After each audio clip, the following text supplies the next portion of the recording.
एक पराक्रमी राजा एका संताच्या चरणी नतमस्तक झाला.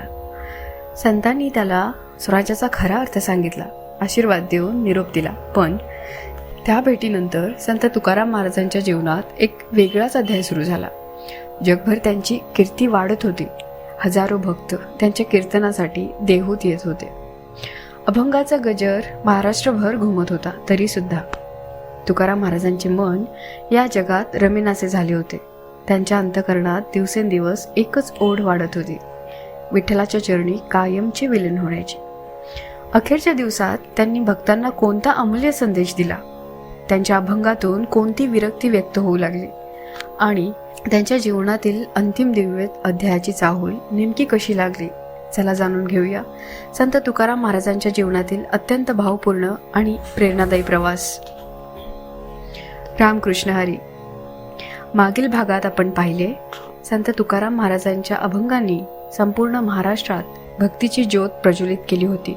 त्यांच्या कीर्तीने प्रभावित होऊन हिंदवी स्वराज्याचे संस्थापक छत्रपती शिवाजी महाराज संतांच्या दर्शनासाठी देहू नगरीत आले. राजांनी संतांना मानाचा नजराणा अर्पण करण्याचा प्रयत्न केला, पण तुकाराम महाराजांनी तो अत्यंत नम्रपणे नाकारला, कारण त्यांच्यासाठी धनापेक्षा विठ्ठल नाम अधिक मौल्यवान होते. त्यानंतर राजा आणि संत यांच्यात झालेला संवाद मराठी इतिहासातील सर्वात प्रेरणादायी प्रसंगापैकी एक ठरला.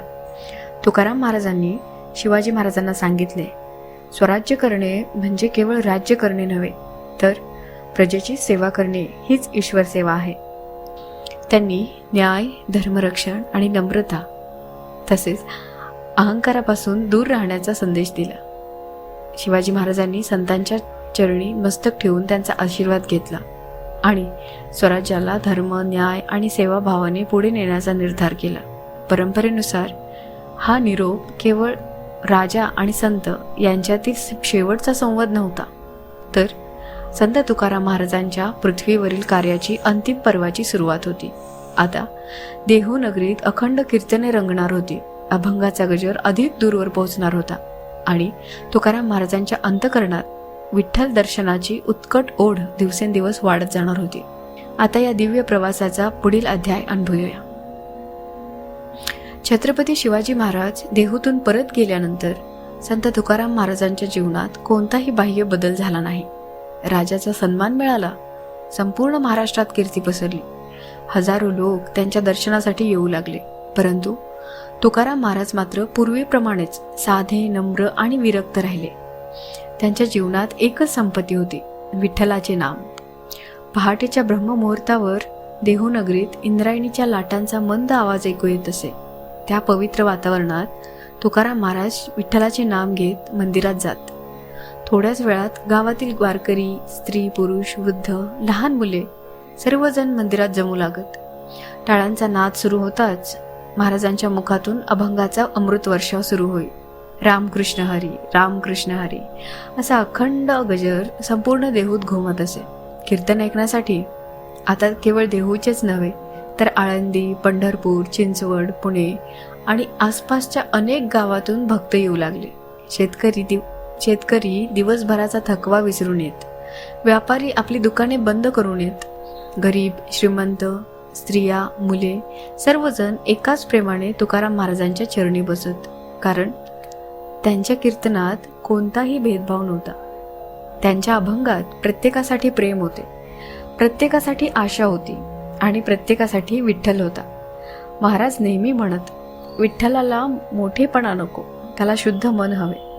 ज्याच्या मुखी नाम आहे तोच माझा खरा आप्त आहे. आप्त म्हणजे नातेवाईक. त्यांचे अभंग दिवसेंदिवस अधिक दूरवर पोचू लागले. वारकऱ्यांच्या दिंड्यांमध्ये, भजन मंडळांमध्ये, शेतात काम करणाऱ्या शेतकऱ्यांच्या ओठांवर, घरातील स्त्रियांच्या कामात सर्वत्र तुकाराम महाराजांचे अभंग गुंजू लागले. वारकरी परंपरेनुसार त्या काळात तुकाराम महाराजांच्या मनात एक वेगळी शांतता उतरू लागली होती. जगातील मान सन्मान, कीर्ती, लोकांचा गौरव या सर्वांपासून त्यांचे मन अधिकाधिक लिप्त होत गेले. त्यांच्या अंतःकरणात आता एकच ओढ होती, विठ्ठला मला तुझ्या चरणी बोलाव. कधी कधी कीर्तनानंतर ते इंद्रायणीच्या काठावर बराच वेळ शांत बसत. वाहणाऱ्या पाण्याकडे पाहत, ओठांवर विठ्ठलाचे नाम आणि डोळ्यात आनंदाश्रू. शिष्यांनी एकदा नम्रपणे विचारले, महाराज, तुम्ही इतके शांत का दिसता? तुकाराम महाराज मंद स्मित करत म्हणाले, ज्याचे मन विठ्ठलात स्थिर आहे त्याला जगातील कोणत्याही गोष्टीची चिंता उरत नाही. जीवन हे विठ्ठलाने दिलेले कार्य आहे आणि ते पूर्ण झाल्यावर त्याच्याकडे परत जायचे आहे. हा संदेश ऐकून अनेक शिष्यांच्या डोळ्यात पाणी आले. त्यांना जाणवू लागले, महाराजांच्या शब्दात आता वेगळाच अर्थ दडलेला आहे. जणू ते भक्तांना शेवटचा उपदेश देत आहेत. तुकाराम महाराज पुढे म्हणाले, माझ्या जाण्याने दुःख करू नका.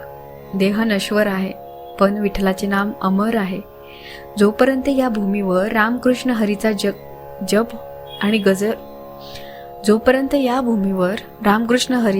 होत राहील, तोपर्यंत मी तुमच्या सोबतच असेन. संपूर्ण देहूनगरी दररोज विठ्ठल नामात रंगून जात होती. पण महाराजांच्या अंतःकरणात आता पृथ्वीवरील प्रवास पूर्ण होत असल्याची एक दिव्य जाणीव जागृत झाली होती. वारकरी परंपरेनुसार संत तुकाराम महाराजांना आपल्या वैकुंठ गमनाची चाहूल लागली होती असे सांगितले जाते. त्यांनी आपल्या कुटुंबियांना आणि शिष्यांना कोणता अंतिम संदेश दिला आणि त्यांच्या जीवनातील सर्वात दिव्य प्रसंगाची सुरुवात नेमकी कशी झाली हे आपण पुढे पाहूया. मित्रांनो, जर संत तुकाराम महाराजांच्या या चरित्र कथेतून तुम्हाला भक्ती, नम्रता आणि विठ्ठल नामाची प्रेरणा मिळत असेल तर हा व्हिडिओ लाईक करा, तुमच्या वारकरी मित्रांसोबत शेअर करा आणि विठ्ठल वाइब्स चॅनेलला सबस्क्राईब करून बेल आयकॉन नक्की दाबा. तुमचं प्रत्येक लाईक, शेअर आणि कमेंट आम्हाला अशाच दर्जेदार संत चरित्र कथा तुमच्यापर्यंत पोहोचवण्याची प्रेरणा देतो. आणि कमेंटमध्ये प्रेमाने लिहा, रामकृष्ण हरी. काळ पुढे सरकत होता आणि प्रत्येक दिवसासोबत संत तुकाराम महाराजांची भक्ती अधिकाधिक प्रगल्भ होत होती. त्यांच्या कीर्तनात आता केवळ शब्द नव्हते तर जीवनाचे सार होते. एक दिवस कीर्तन संपल्यानंतर एक तरुण वारकरी महाराजांच्या जवळ आला. त्याच्या डोळ्यात अश्रू होते. तो म्हणाला, महाराज, संसारातील दुःख कधी संपेल? तुकाराम महाराज त्यांच्याकडे प्रेमाने पाहत म्हणाले, दुःख संपेल की नाही हे सांगता येत नाही, पण विठ्ठलाचे नाम घेतले तर दुःख सहन करण्याची शक्ती मिळते. ते पुढे म्हणाले, माणसाकडे किती धन आहे यापेक्षा त्याच्या मनात किती समाधान आहे हे अधिक महत्त्वाचे आहे. ज्याच्या हृदयात विठ्ठल आहे त्याला जगातील कोणतीही गोष्ट गरीब बनवू शकत नाही. हे शब्द ऐकून त्या वारकऱ्याच्या चेहऱ्यावर समाधान उमटले.